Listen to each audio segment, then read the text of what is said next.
Benoît, aujourd'hui dans votre chronique, vous souhaitez aborder 3 opérations de police et de justice qui ont visé des gangs cybercriminels. Quelles sont-elles ?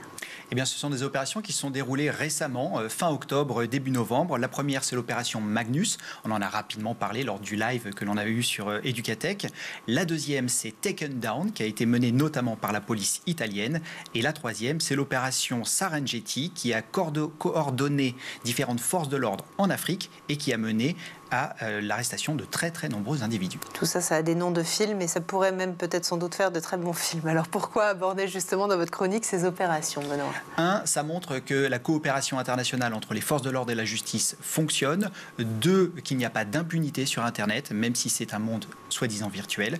Et 3, que c'est un métier passionnant de travailler dans la cybersécurité, à la fois côté police, justice, mais également côté techos. Alors on va parler avec vous et revenir dans le détail sur la première opération. Pourquoi concerne-t-elle en plus particulièrement le monde de l'éducation ? Eh bien parce que le CERT Renater voit en moyenne entre 200 et 300 logiciels malveillants que l'on appelle infostealers par mois.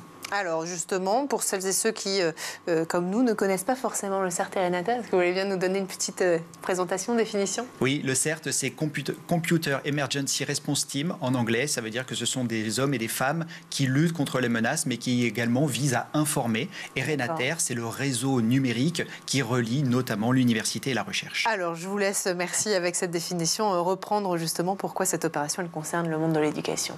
Oui, parce que les logiciels diffusés concernent à la fois des adolescents, mais également des professeurs ou des adultes, et que ces logiciels sont diffusés par des moyens qui sont des moyens typiquement ciblés. Donc si vous êtes un adolescent, on va vous proposer un logiciel de triche, par exemple, pour un jeu vidéo, ou on va vous proposer des logiciels piratés, sauf qu'avec ces petits logiciels, il y a un malware qui va viser vos informations personnelles. Alors, c'est quoi l'enjeu justement de tout ça ? Pourquoi ces logiciels malveillants, ils sont si redoutables ?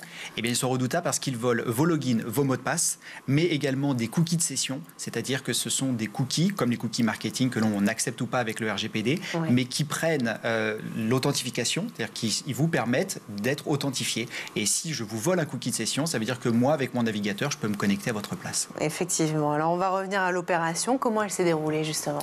C'est une opération qui donc a été ponctuée en 2024 et finalisée en 2024, mais qui a commencé en 2023. Et à partir de là, il y a eu des éléments techniques qui ont été fournis. Plusieurs sociétés ont travaillé dessus et ça a permis de donner aux forces de l'ordre et à la justice une vue d'ensemble du système et des mécanismes des cybercriminels pour pouvoir les cibler et passer au takedown, c'est-à-dire le démantèlement des serveurs concernés. Alors, il y a une seconde opération aussi qui a attiré votre attention. Elle concerne pour le coup un grand nombre de personnes à travers le monde aussi. 22 millions selon la justice, rien que ça. Une opération qui a été coordonnée par la police italienne en coopération avec d'autres pays. Quel était son objectif, Benoît ? Eh bien, encore une fois, c'est un démantèlement. C'est un service de streaming pirate, donc ce que l'on appelle l'IPTV. Et donc, si votre IPTV s'est arrêté récemment, comme les 22 millions de personnes, eh bien, c'est parce que justement la police a mené cette opération qui visait à réduire la diffusion de contenus illégaux. Notamment, on en a beaucoup parlé pendant les Jeux Olympiques de Paris et les compétitions de football. Tout à fait, d'autant plus que 22 millions d'utilisateurs, c'est un chiffre sacrément impressionnant. Il n'est pas le seul. Quelle était l'ampleur justement de ce réseau ? Eh bien, il y a eu 89 perquisitions dans 14 pays, plus de 100 personnes qui ont été suspectes, qui ont été arrêtées.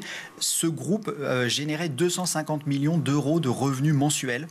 Voilà, donc ça diffusait c'est énorme, ça diffusait plus de 2500 chaînes sur les serveurs qui ont été saisis et il y a également été saisi 1,65 million d'euros en crypto-monnaie et 40 000 euros en espèces. Rien que ça. Quels sont les services pirates que proposait justement ce service IPTV ?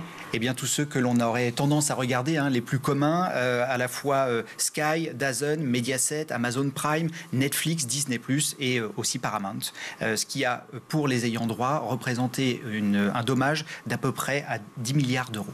C'est pas rien. Une opération d'envergure, donc. Combien de temps a-t-il fallu aux enquêteurs, justement, pour la mener à bien ? Et quels sont les chefs d'inculpation, surtout, qui ont été retenus contre les personnes qui ont été mises en cause ?